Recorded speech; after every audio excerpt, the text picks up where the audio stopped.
Good morning, St. Francis. Good morning, people of God. It is Thursday, the third day of August 2023, Thursday of the 17th week of the year, the 17th week in Ordinary Time. It is also it would be a memorial, a day to honor Saint Phoebe. Now, she is mentioned in the Martyrology for this day. She is a saint in the Eastern Church. She was never recognized yet as such in the Western Church, or at least recognized as such. That gives her at least an optional memorial on this day. Who was she? Well, she's mentioned in Acts of the Apostles. No, not in Acts of the Apostles. She's mentioned in one of the epistles, as a person who was a co-minister with the apostles in spreading the gospel, and she is somebody who seems to have had some kind of leadership designation or leadership potential, leadership ability, because she ranks up there with mention of the apostles.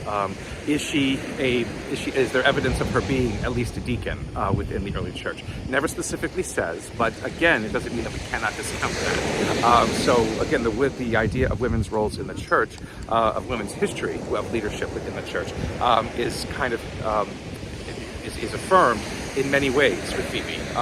Lydia is somebody else who is in Acts of the Apostles, who Paul again comes to stay with her house, and she runs her household, and there seems to be some kind of perhaps Eucharistic experience, a liturgy or rite or ritual, whatever, that happens in Lydia's house. And who led that ritual? Was it Lydia or was it Paul? Again, never says for certain, but it is feasible, it has to be feasible, that women had leadership roles within the early church because, again, the gospel, the resurrection in the Gospels is given first and foremost to women, and that could not have been denied by the first followers, because they would have heard that again and again and again, that it's not given to the apostles, the men, because they are hiding, but it is given, to the women. So honoring Phoebe today and honoring all of those, who seek to further the ability for women to lead within our church is what we celebrate on this day.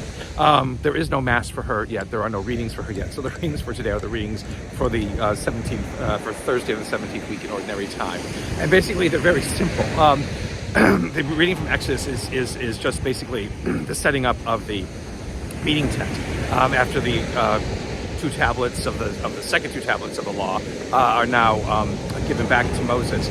They are placed into an ark, and the ark is placed into this tent, and the glory of the Lord fills it. And when God is in the tent, nobody else can go in the tent, which is, again, interesting, because a couple of chapters before that, Moses is able to go into a tent, it seems, where God is there, and be able to speak God face to face.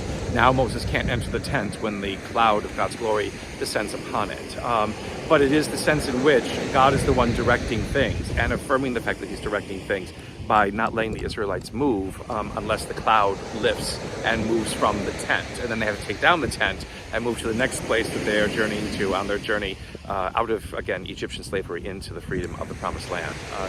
Again, all of this, and demonstrating the fact that God does not give up on this stiff-necked people, like God does not give up on us, and that God does lead us. And in many ways, we should not move unless we are certain that God is leading us. It's important, again, in our church to recognize that, because sometimes we think that we can just lead ourselves, and even our leadership could lead ourselves. And even our leadership can basically, decide what is best for us, when we have to really ask ourselves, is this God leading, or is it just human being, humankind, trying to lead us in ways that are not appropriate? But good things to consider always.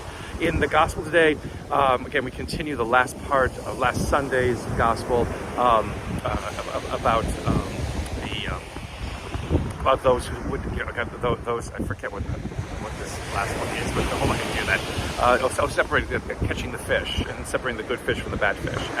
And then, again, those the righteous and the wicked, and wailing and gnashing of teeth. Again, Matthew just loves this and loves putting bad people into horrible, awful, terrible places. But again, a God who does that is a God who has failed, and we have to recognize that. Does not mean there is no justice. It does not mean that there is no recourse or recompense for those who have been harmed, hurt, or whatever it is. But for God basically just to dispose of people means that God has failed, and God is capricious, and God is not really to be trusted, in that way, because anybody could then be tossed aside. And then we have to run our own ways of trying to make sure that God is pleased and happy with us, and that always ends up with, a mess in our hands.